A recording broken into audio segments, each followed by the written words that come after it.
Weddings are a lot of fun, but planning can be kind of tough. There are so many details to think about, and it's easy to forget what's really important along the way. And if you've watched this series before, you'll have heard a lot of advice from us and from other wedding vendors about planning sustainable events. But we haven't yet heard from married couples themselves. So this season, we've invited 4 recently married couples to a dinner party to chat about their wedding planning experience, the good, the bad, and everything in between. They'll sit down with our friend Sarah, an event planner here in Victoria, to chat about their own weddings and to share their insights. Throughout the night, we'll be treated to deliciously scrappy appies and local libations. So let's sit around the table and talk about how to get you sustainably wed.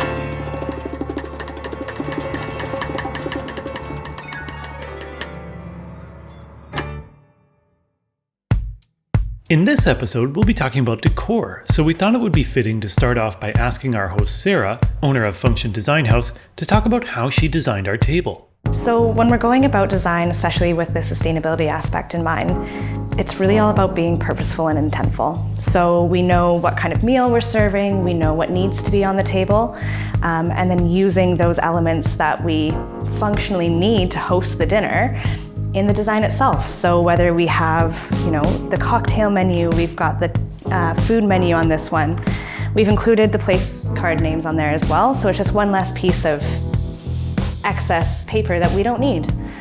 When it comes to our tablescapes as well, rentals are the biggest material that we use. So nothing needs to be bought, especially in a vibrant community like Victoria. Everything here is returnable and rentable and can be enjoyed again and again across so many different celebrations. There's a way to use all the mainstay rentals that we have here on the island and still get a totally unique event every single time. I love greenery and florals as much as anyone else, and they're a fantastic thing to have on a table, and it's not something you have to actually forego if you want to take this in a sustainable route. What I've got in the habit of doing with our sustainable events is usually using actual potted plants. So either ones that couples or clients already have, which is great because it's personal and memorable, or ones that we pick out for the table like we did today, but then they go home with people. They're a lasting memento of your day. It's really about putting the thought into it from the beginning and getting a whole holistic picture about how it's going to work and then seeing which option is best. In my mind, sustainability is so much more than just a list of tips and tricks and a strict guideline you have to follow or you have to have less.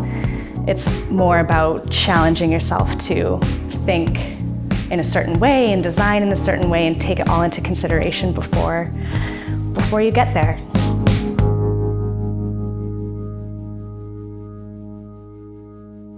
So, we have intentions, we have vendors, the people around us who are going to help us create this vision. What's the vision going to look like? I think that's the next thing, is the making it pretty, the decor, the design, aesthetic. This is something I have a particular passion for. And I know that when I started my own planning journey, I definitely fell down that Pinterest rabbit hole we've been talking about. There's so many images out there these days, and they're styled shoots and these extravagant, luxurious, floral installations and everything that's going on. So I'm curious to hear from a couple's perspective, and especially if you took the lead on your own decor, how that process looked. And I think it's a really big portion of what can lead to excess. So I'm excited to talk about how that looked and what your experience was. I mean, Rad and Rob, you would have seen so many weddings doing what you do. How did you ever narrow that down? Well, we wanted it to be fun and tropical. Yeah. We wanted it to be the exact opposite of what people would expect from me, because my branding is all white and gold.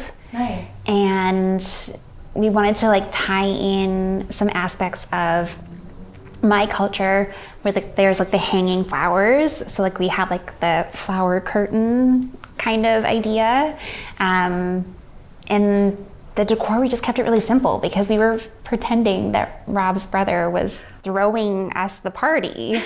So we had to keep it simple. Yeah. No, that makes total sense. And I mean, Simon and Allie, you've talked about that kind of rustic vibe you were going for. You originally picked a venue for that, but then you shifted it to your backyard. Where did that come from, and how did you find your inspiration from that? I mean, the venue, the initial, like the Salt Spring venue, we kind of picked at random. Right.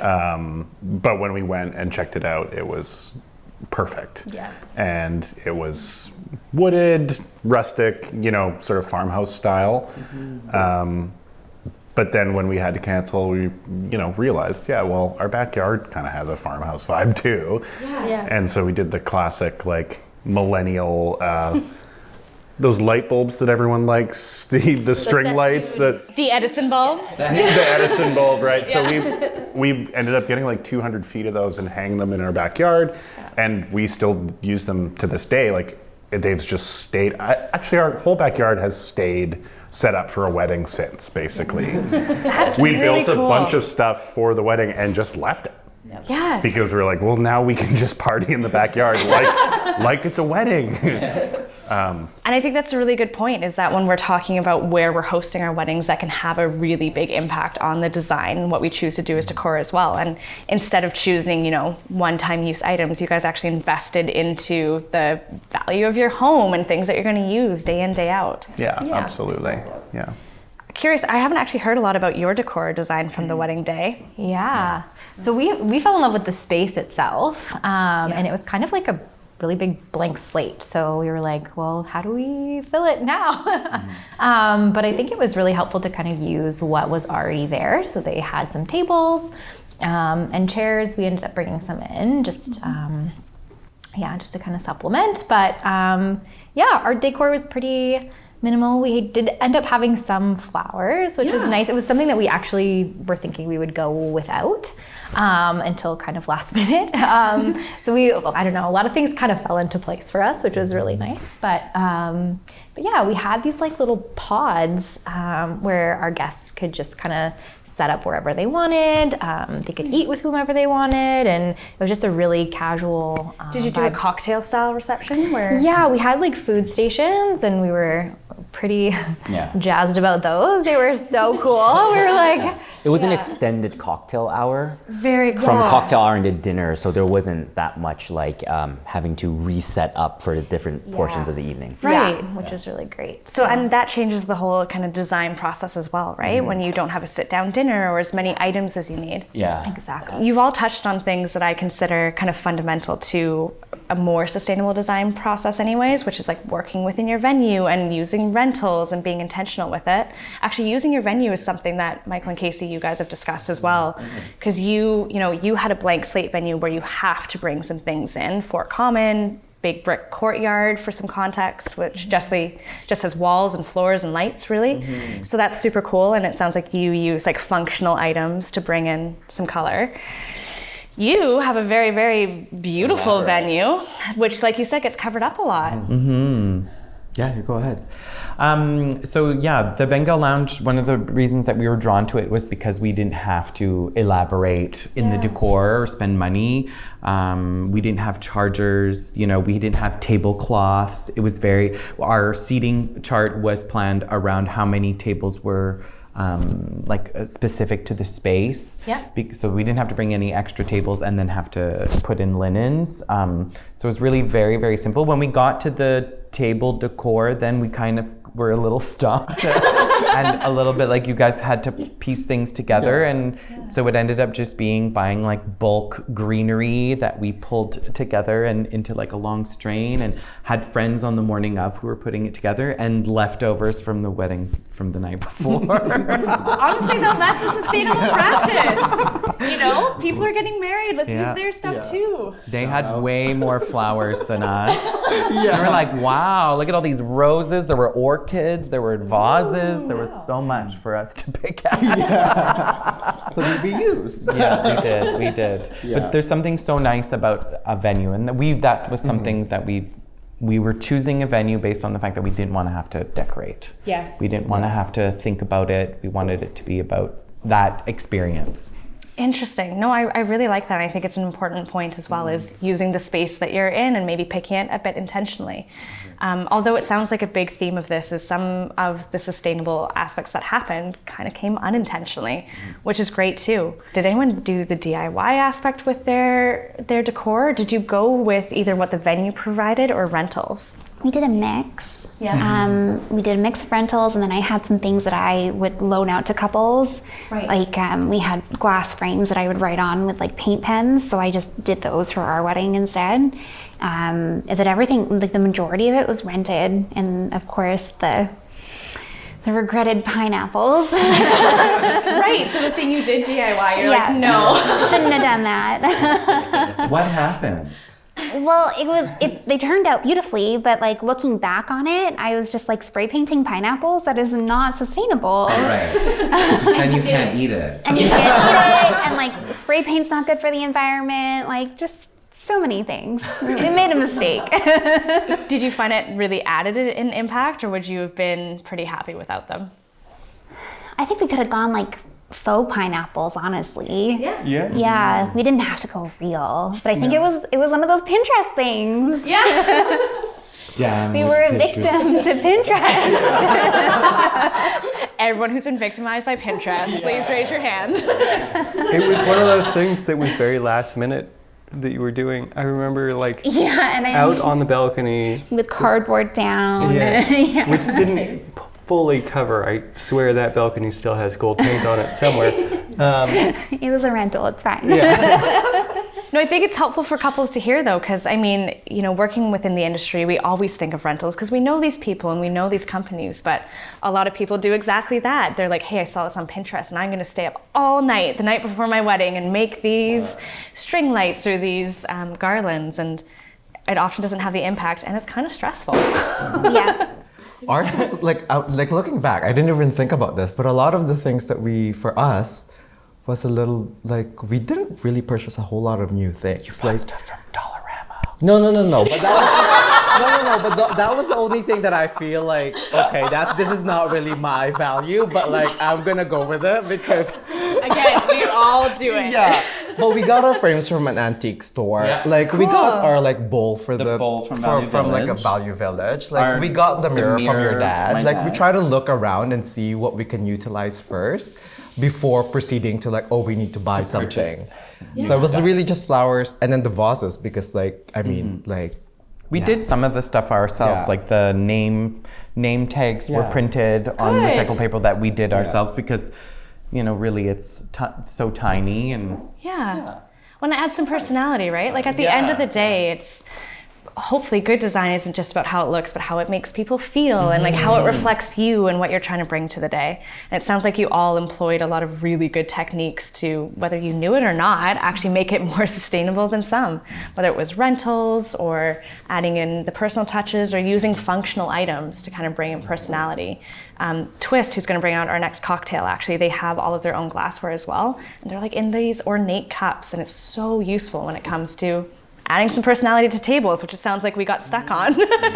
But it could be food, it could be drink. So that's really cool. It's kind of what Navia was saying earlier about like breaking what the traditional, like not schedule, but parameters of it. You know, when you're kind of building a wedding that is unique to the couple, then you can ask that question. Like we didn't have a cake either because we were like, well, why are we going to cut a cake? Why? And then we were like, why do we cut a cake actually? And then you were like, you know, that was probably one night of wine drinking where we were like, why would we do that? Should we do that? Is it part of our culture? We Googled that and it was like, it was around, what was that?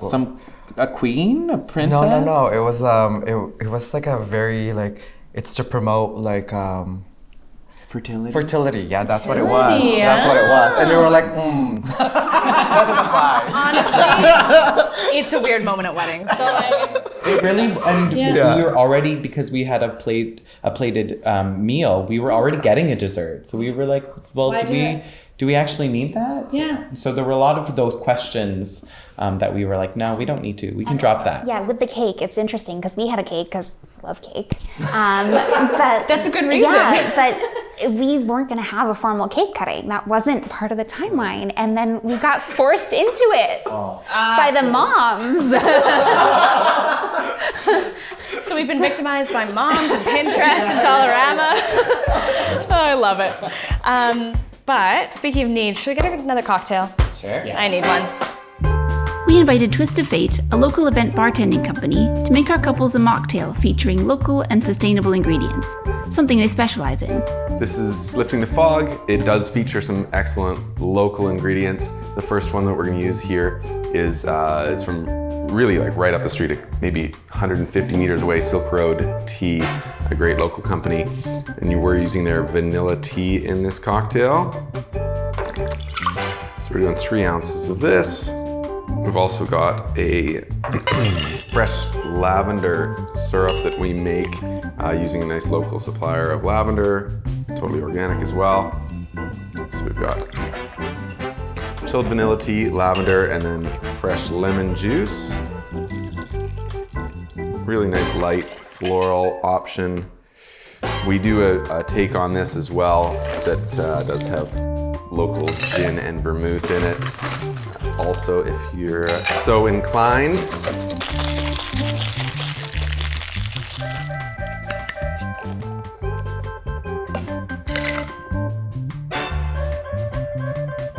so once again, this is called Lifting the Fog. Nice, light, refreshing, great spring summer cocktail for those who are choosing to not imbibe. There it is. But seriously, so pretty. You know, the glassware, the garnish, the color, the taste. That's incredibly good. Lifting the Fog, good name too. Curious for any of you, and this is sometimes a big thing to own up to, and there's no judgment here. Speaking from experience of having planned and designed weddings that had lots of waste, was there anything that you found really wasteful on your wedding day? Like, what was left over? What didn't get reused? Yeah, we had extra takeout boxes. Yeah, because we went to Amazon and everything is in bulk order, and we only used several because all our food did get consumed, which was good, surprising. Very cool. Yeah. How it would all work out. We're like, we're gonna let our guests take food home, and before dinner was like supposed to be over, we're like, oh, it's all gone. So, which is good. So yummy. Yeah. But we definitely have a lot of takeout boxes left.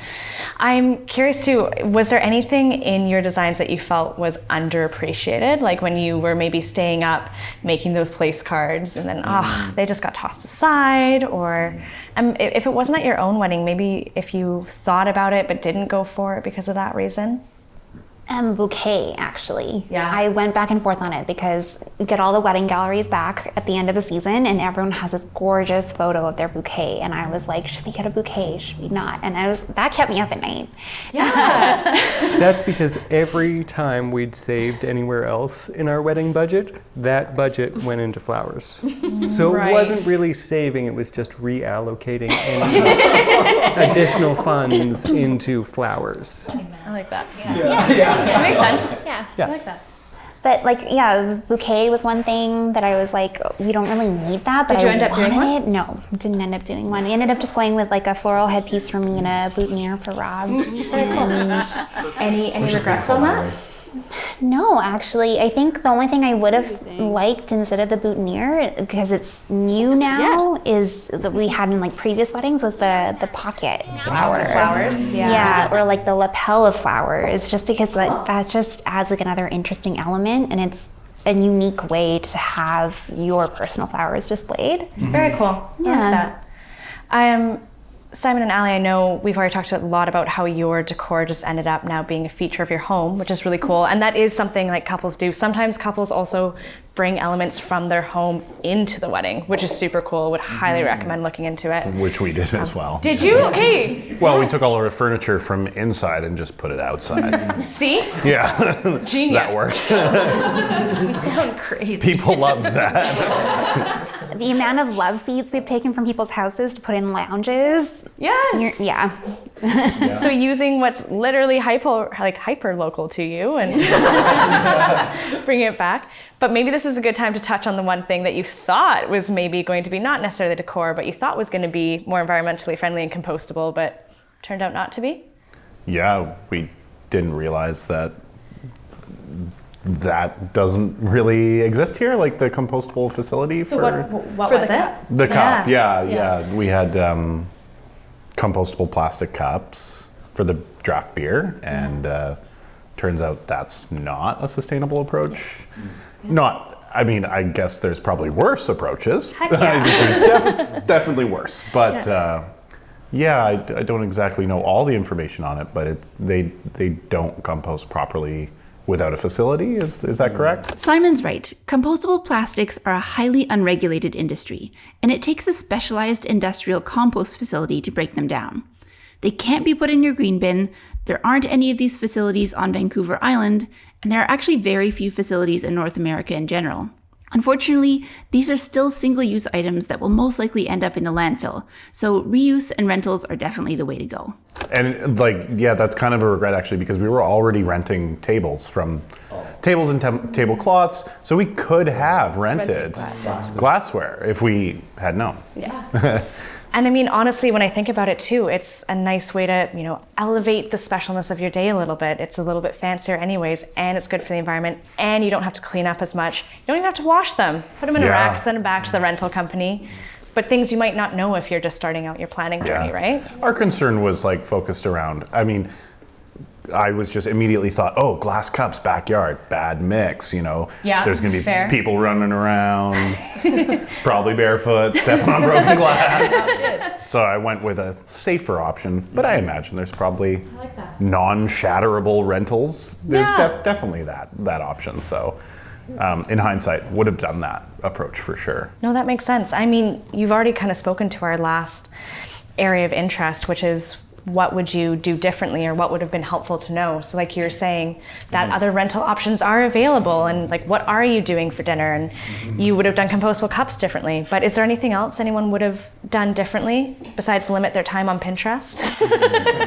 I think I would have done the signage differently, because we did we just made our own table signs, and because our ceremony was at a park, we put up a sign and stuff, but maybe a different way to, rather than paper or something, do something differently that way, because at the end of it we had so much waste from that. That was probably the signage? Maybe not the Paper biggest signage, waste, but the most pointless one. It's it could have been done so differently. But. That's a great point, because it's something that is customized to you, and then it's not really, welcome to the wedding of isn't going to be used again in your home. Exactly. But there could be, from a design challenge way, a way to make it either a piece that was used in your home later, or now there's companies like Structure locally who makes these big wood pieces that you can custom paint and stick vinyl on, and people use again and again and again. But again, how do you know until you know? Yeah. That's a great point. I like that. Anything else anyone would do differently besides what we talked about? I think maybe attire, in terms of bridesmaids buying dresses and groomsmen and ties and pocket squares and things. I think we had a pretty large overall wedding party. How many people did you have? So Okay, so my side had 4. including you? No. Party. And I had 9 groomsmen. Oh, yeah, okay. Yeah. Maybe we went for it. Yeah. He helps me maintain all my friendships. And everyone had +1s other than one person who didn't bring one. Yeah. Yeah, and our wedding was very small overall. Right. It was almost 50% of our wedding was the collective who wedding were party and +1s. And did they wear, did you dictate what they wore? So, yeah, we had that in mind. I had all the bridesmaids in the same color and same same brand of dress. And I think ultimately that really wasn't as important as it felt. It was something that kind of set the tone for our wedding and our colors and the decor. And so it was just sort of we thought it held a lot of weight, and then that was just, it was cost.